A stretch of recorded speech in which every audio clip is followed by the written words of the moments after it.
नमस्कार, स्वागत है आपका हमारे समाचार में और मैं हूं आपके साथ दिव्या शेखावत। देखिए, राजस्थान के उपचुनाव को छावनी में तब्दील कर हिंसा को भड़काया।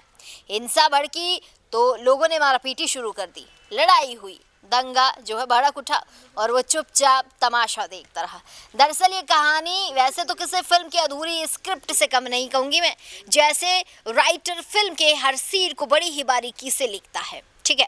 लेकिन इस फिल्म के हर सीन में अधूरी स्क्रिप्ट रही है भाई। एक तरफ ये राजस्थान का नौजवान, जब उसकी उम्र पढ़ने की थी, उसने राजनीति का जो है रास्ता चुना और देखते ही देखते राजनीति में जो है कदम रख दिया। अब बात करें कि बढ़ते कैरियर की, तो नरेश मीणा का जो है राजनीतिक कैरियर साल 2003 से शुरू होता है। उन्होंने राजस्थान यूनिवर्सिटी की मैं बात करूं कि राजस्थान यूनिवर्सिटी में छात्र संघ के महासचिव का चुनाव जीता था, ठीक है। चुनाव जीतने के साथ ही अगर मैं बात करूं, इसी दौरान उनकी मुलाकात किरोड़ीलाल मीणा से होती है और वो उनके शागिर्द बन जाते हैं। तो कहीं ना कहीं ये शागिर्द बनना जो है, ये सफ़र होता है 2003 से शुरू और इसी सफ़र के दौरान किरोड़ीलाल मीणा के नज़दीक आ जाते हैं नरेश मीणा। तो ये उस समय की बात है जब अगर हम जिक्र करें या हम कहें कि किरोड़ीलाल मीणा और नरेश मीणा एक दूसरे को जानते नहीं हैं, तो ये दोनों ही एक दूसरे को जानते हैं और पक्के जो है शागिर्द माने जाते हैं नरेश मीणा किरोड़ीलाल मीणा के।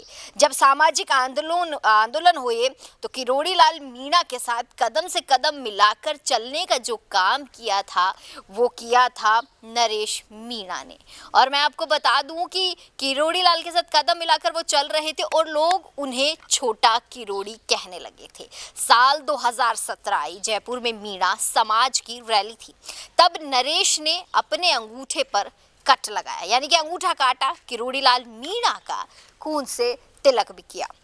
ये वो दौर था जब किरोड़ीलाल मीणा के करीबी थे नरेश मीणा। उन्होंने उस समय अपना अंगूठा काट कर तिलक लगाकर ये साबित कर दिया था कि वो उनके पक्के शागिर्द है। और कहीं ना कहीं आज भी जब जिक्र होता है किरोड़ीलाल मीणा का कि और नरेश मीणा की इस छोटी सी दोस्ती का, तो ये ज़रूर याद आता है कि उन्होंने अपना अंगूठा किस तरीके से काटा, किस तरीके से विजय भाव का तिलक लगाया। आपको बता दें कि इसके बाद कांग्रेस नेता सचिन पायलट के करीबी और बड़े समर्थक के रूप में नरेश मीणा को जाना जाता है। आज भी अगर नरेश मीणा जितने करीबी किरोड़ीलाल मीणा के कहे जाते हैं, उतने ही जो है करीबी वो सचिन पायलट के भी माने जाते। कहा जाता है कि सचिन पायलट के समर्थक वो रहे हैं, सचिन पायलट को काफ़ी पसंद वो करते हैं, करीबी बहुत रहे हैं सचिन पायलट के। अब हालांकि चीज़ें थोड़ी सी बदल गई है, लेकिन हम उस पर नहीं जाएंगे। बता दूं कि टिकट नहीं मिलने से पार्टी से नरेश मीणा ने जो है बड़ी बगावत की थी। उन्होंने टिकट मांगा था लेकिन पार्टी ने उन्हें टिकट नहीं दिया था। वो बागी बन गए थे। कैसे बने वो मैं आपको बताऊं कि दरअसल 12 ज़िले के छबड़ा के वो रहने वाले हैं और पिछले साल इसी सीट से टिकट मांगा था। जब कांग्रेस ने टिकट नहीं दिया था तो वो लोग काफ़ी गुस्सा हो गए थे। नरेश मीणा बागी बन गए थे, कांग्रेस पार्टी से ही बगावत करने लग गए थे।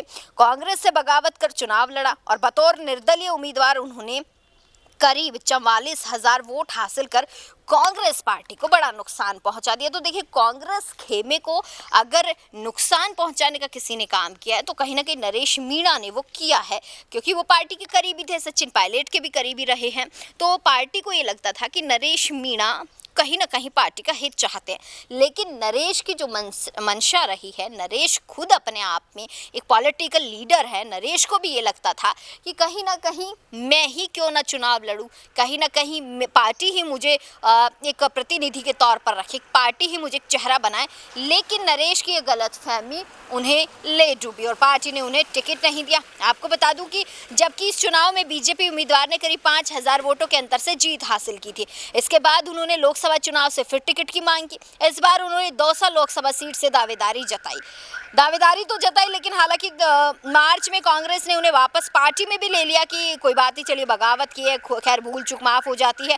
तो उसको देखते हुए कांग्रेस ने उन्हें वापस भी पार्टी में शामिल कर लिया। लेकिन टिकट मांगा गया तो बात करूं मैं राजस्थान में उपचुनाव की, 13 नवंबर का दिन टोंक के देवली उनियारा विधानसभा में के जो चुनाव थे, उपचुनाव में नरेश मीणा ने एक बार इच्छा जाहिर की अपनी कि मुझे टिकट दे दीजिए, मैं चुनाव लड़ना चाहता हूँ। ये वो समय था जब नरेश मीणा ने टिकट की मांग की और नरेश मीणा को उन्हीं की पार्टी ने टिकट नहीं दिया। तो उनके गलतफहमी को कहीं ना कहीं जो उन्हें गलतफहमी थी कि पार्टी मुझे टिकट दे देगी, सचिन पायलट का करीबी भी मैं माना जाता हूँ, लेकिन पार्टी ने ऐसा नहीं किया, पार्टी ने उन्हें टिकट नहीं दिया। आपको बता दूं कि समरावता गांव में निर्दलीय प्रत्याशी के तौर पर कहीं ना कहीं उन्होंने अपने आप को ही वो सामने लेकर आए। उन्होंने कांग्रेस से इस्तीफा दिया, फिर उन्होंने निर्दलीय उम्मीदवार के तौर पर उन्हें लगा कि अब मैं खुद ही चुनाव क्यों ना लड़ूं। लेकिन ये वो गलती कह दूं, लेकिन या फिर कहूं कि नरेश मीणा की बहुत बड़ी भूल थी कि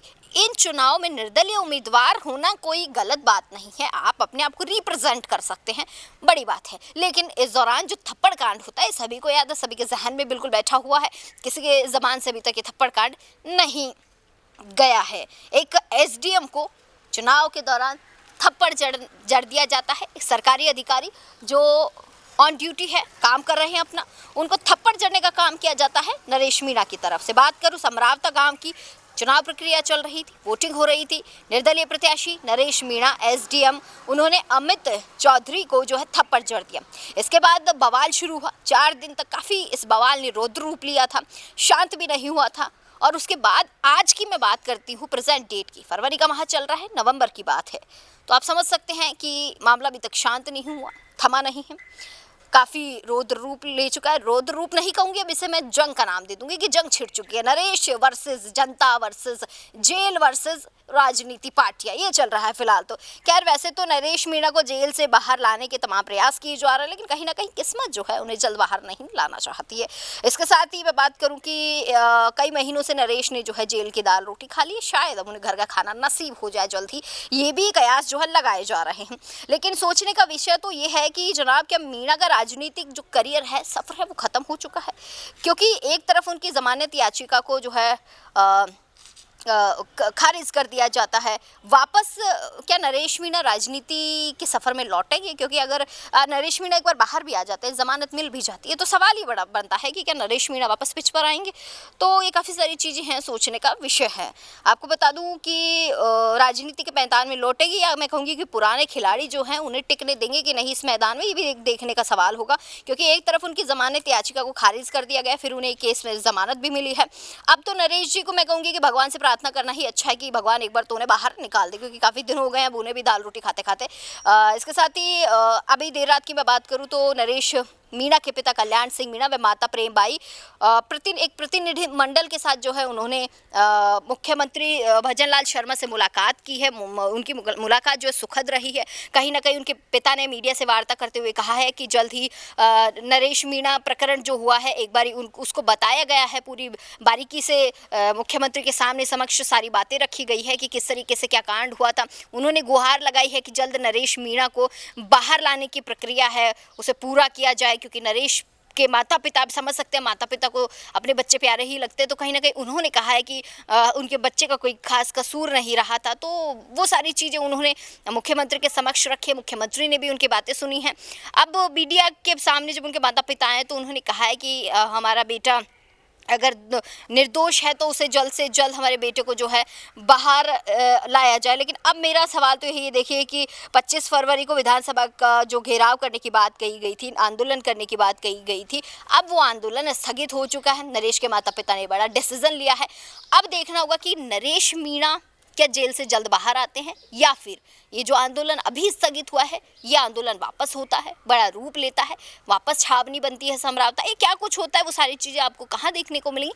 हमारा समाचार के पेज पर। तब तक के लिए बने रहिए चैनल पर और देखते रहिए हमारा समाचार। कैमरा सहयोगी राजकुमार के साथ मैं दिव्या शेखावत, हमारा समाचार।